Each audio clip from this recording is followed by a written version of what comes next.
खुश आमदीद। आइए अक़वाम मुत्तहिदा के 17 पायदार तरक्की के अहदाफ को समझते हैं।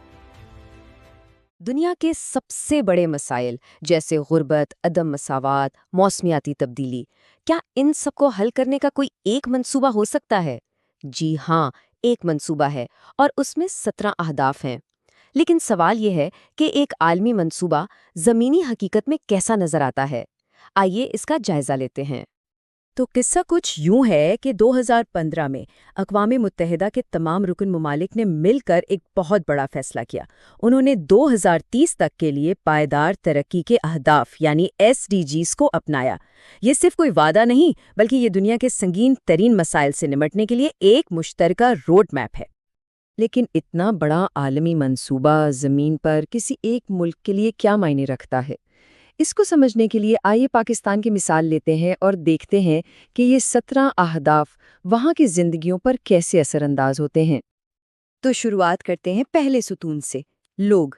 ये वो अहदाफ हैं जो बराह रास्त इंसानी फलाह व बहबूद से जुड़े हैं, और यही तो किसी भी कौम की तरक्की की असल बुनियाद है। और यहाँ चैलेंज बहुत बड़ा है। पाकिस्तान की तकरीबन 40% आबादी यानी लगभग 10 करोड़ लोग गुर्बत की लकीर से नीचे जिंदगी गुजार रहे हैं। ये सिर्फ एक अदद नहीं, ये रोज़ाना की बुनियाद पर बका की एक जंग है।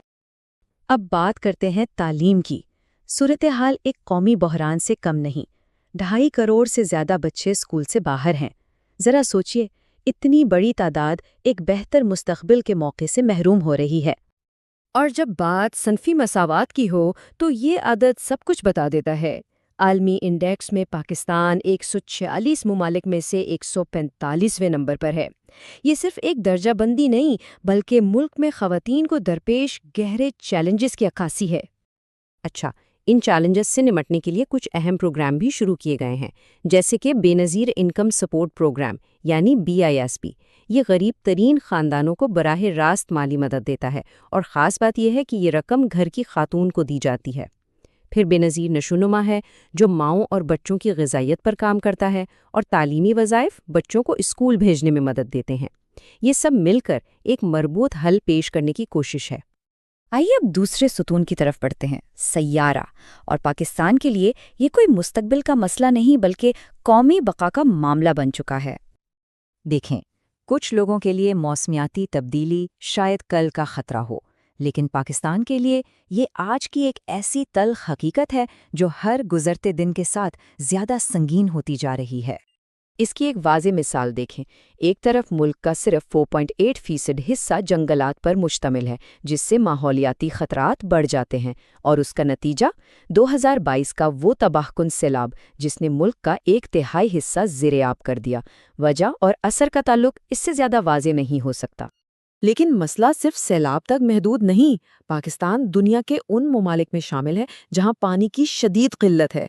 जो पानी दस्तयाब है उसका भी बड़ा हिस्सा आलूदा है, जो बीमारियों का सबब बनता है। और यही नहीं, शहरों का बगैर ट्रीट किया हुआ फजला बहरे अरब में जाकर समंदरी हयात को तबाह कर रहा है।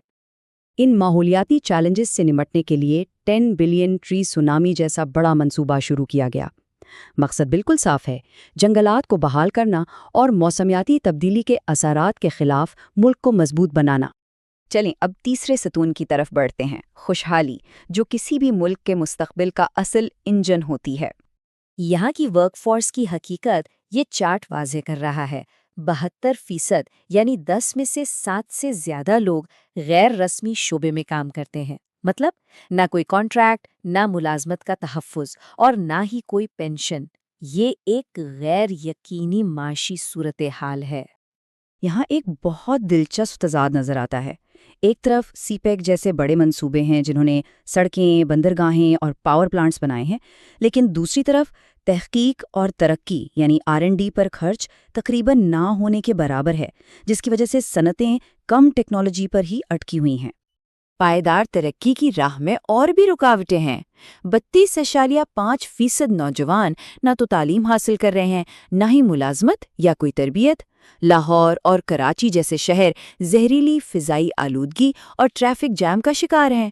और सबसे हैरानकुन बात, मुल्क में पैदा होने वाली 40% खुराक हर साल ज़ाया हो जाती है।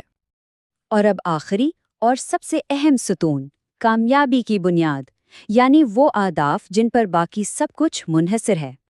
صرف یہ ایک عدد پوری کہانی بیان کر دیتا ہے۔ عدالتوں میں 20 لاکھ سے زیادہ مقدمات زیر التوا ہیں۔ یہ بروقت انصاف اور مضبوط اداروں کے قیام کی جدوجہد کی ایک بہت بڑی علامت ہے۔ اور آخری ہدف SDG 17 یعنی شراکت داری۔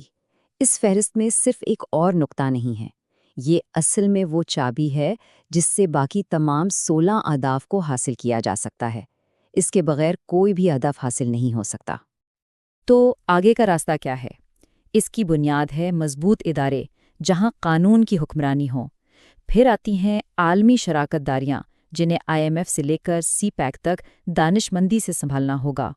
لیکن ان سب پر حاوی ایک چیلنج ہے، قرضوں کا بحران۔ جب تک اس رکاوٹ کو دور نہیں کیا جاتا، باقی تمام اہداف محض خواب ہی رہیں گے۔ دنیا کے پاس ایک روڈ میپ تو موجود ہے، لیکن کیا اس پر عمل کرنے کے لیے ضروری شراکت داری قائم کرنے کا عزم بھی موجود ہے؟ یہ وہ سوال ہے جو نہ صرف پاکستان بلکہ پوری دنیا کے مستقبل کا تعین کرے گا۔ آپ کے قیمتی وقت کا شکریہ۔ میں ہوں محمد ذیشان آوان۔ ہمارے ویژن 2047 کو سمجھنے اور اس میں حصہ لینے کے لیے ہمارے ساتھ رجسٹر ہوں۔